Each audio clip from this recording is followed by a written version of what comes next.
একটি ফলাফল। আর সেই ফলাফল জানার কয়েক ঘন্টার মধ্যেই থেমে গেল ১৬ বছরের একটি জীবন। কয়েক ঘন্টা আগেও যে মেয়েটি ছিল পরিবারের স্বপ্ন, আজ সে শুধুই স্মৃতি। তারিকা খাতুন, বয়স মাত্র ১৬ বছর। স্বপ্ন ছিল ডাক্তার হওয়ার। শান্ত স্বভাবের এই মেয়েটি পড়াশোনাতেও ছিল মেধাবী। কিন্তু সোমবার সকালে সব বদলে গেল। এসএসসি পরীক্ষার ফল প্রকাশের পর ইংরেজি বিষয়ে অকৃতকার্য হওয়ার খবর জানতে পারে তারিকা। বাবা মা তাকে বলেন ফল পুনর্নিরীক্ষণের জন্য আবার আবেদন করা যাবে, প্রয়োজন হলে আবার পরীক্ষায় অংশ নেওয়ারও সুযোগ রয়েছে।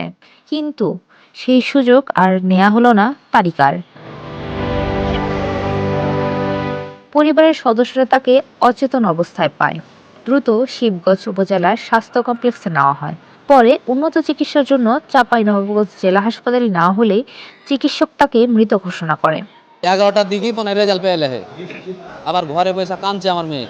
হ্যাঁ, শীতে তো আমি তাও উঠি না, ঘরে আছি, ঘরে কাঁদছে। এবার আমার স্ত্রী এসে মানে বলছে যে কি কেনা কাঁদছি, বলছে আমি ইংরেজিতে ফেল করেছি। বেটা তুমি হনস্ত করিও না, তুমি আর একবার 5 মাস বাদ তুমি পড়বে দিয়া তখন ওই পরীক্ষাটা দিবে। আমাকে এরকম করে কইলে দিয়ে পাহাড় পরে আমি লোকরি তুলতে গেছি, ভাত নামিয়েটা আমি দিয়া আমার ছোট বেটিকে কছি যে তোমার আপুকে ডাকো দিয়া গোসল করো। আর আমার ছোট বেটি কইছে যে মাগে আপু মাঝাতে ভট করে পড়ে গেছে, তখনই বিষ খেয়েছে দিয়া পড়ে গেছে, দিয়ে আইসা যদি কলে গোড়া নিয়ে যাচ্ছি তোহার মেয়েকে ধরে নিয়ে যাচ্ছি, মাথাতে পানি ঢালছি, দিয়ে কছি কি যে কি হয়েছে রে বেটা তুই কেন এরকম করছি, দেখ কয়েছে বিষ খেয়েছি আমি, মুখ দিয়া গোড়ানি বাড়াইছে রে ভাই। পরিবারের দাবি, পরীক্ষায় অকৃতকার্য হওয়ার মানসিক হতাশা থেকেই বিষপানে আত্মহত্যা করেছে তারিকা। পরিবারে তিনিই ছিলেন বড় মেয়ে। এর আগে অসুস্থতায় মেজ মেয়েকে হারিয়েছে পরিবারটি। তাই বড় মেয়েকে ঘিরে নতুন করে অনেক স্বপ্ন বুনছিল বাবা মা। সেই স্বপ্নের বড় একটি অংশ জুড়েই ছিল মেয়ের পড়াশোনা আর ভবিষ্যৎ। শুধু পরিবার নয়, তারিকাকে ঘিরে আশা ছিল স্বজন, প্রতিবেশী ও শিক্ষকদেরও।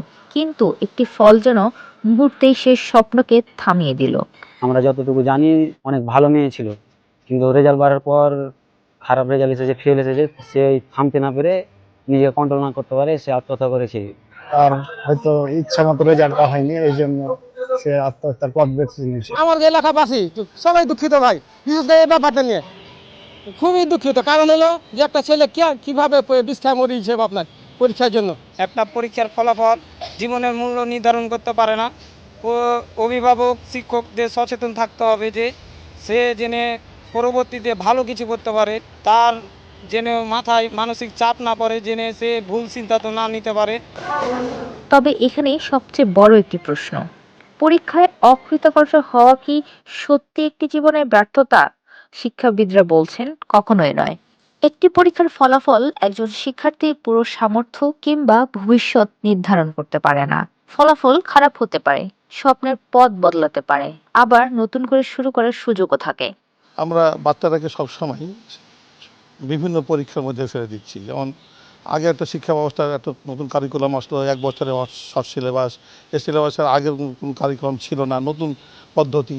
তো বাচ্চারা বুঝে ওঠার আগে 1 বছরের মধ্যে পরীক্ষা। তারপরে এই দায়ভার শুধুমাত্র শিক্ষার্থীদের না, এটাকে বোঝাতে সক্ষম হলে এই দায়ভার আমাদেরও এবং শিক্ষা ব্যবস্থারও। শিক্ষা ব্যবস্থা পরীক্ষার ব্যবস্থাপনার আমাদের কোথাও ত্রুটি আছে কিনা সেটাও ভেবে দেখার সময় এসেছে। শুধু পরিবার কিংবা শিক্ষক নয়, ফল প্রকাশের পর শিক্ষার্থীদের মানসিক চাপের বিষয়টিও গুরুত্ব দিয়ে দেখার কথা বলছে শিক্ষা প্রশাসন। একটি বিষয়ে অকৃতকার্য হওয়া মানেই ব্যর্থ হয়ে যাওয়া নয়। শিক্ষার্থীদের এ ধরনের প্রবণতা থেকে বেরিয়ে আসতে আগামীতে উদ্যোগ নেওয়ার কথাও জানান এই কর্মকর্তা।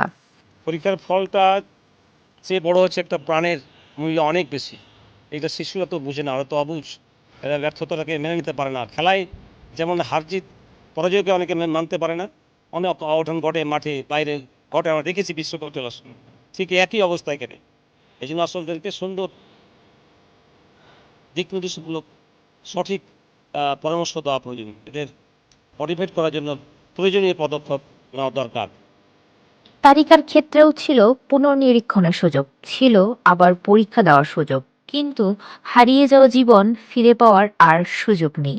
তাই ফল প্রকাশের সময় শুধু নম্বরের দিকে নয়, সন্তানের মনের দিকেও তাকাতে হবে। ফল খারাপ হতে পারে, কিন্তু সেই ফলাফল যেন কোনো সন্তানের জীবন শেষ হওয়ার কারণ না হয়। এই দায়িত্ব শুধু বাবা মায়ের নয়, শিক্ষকের নয়, পুরো সমাজের। কারোর একটি পরীক্ষায় খারাপ ফলাফল মানে জীবন থেমে যাওয়া নয়। তারিকার মৃত্যু তাই শুধু একটি পরিবারের কান্না নয়, এটি অভিভাবক, শিক্ষক এবং আমাদের পুরো সমাজের সামনে রেখে গেল একটি কঠিন প্রশ্ন। একজন সন্তান যখন ফলাফলে ভেঙে পড়ে, তখন আমরা তার পাশে ঠিক কতটা দাঁড়াই?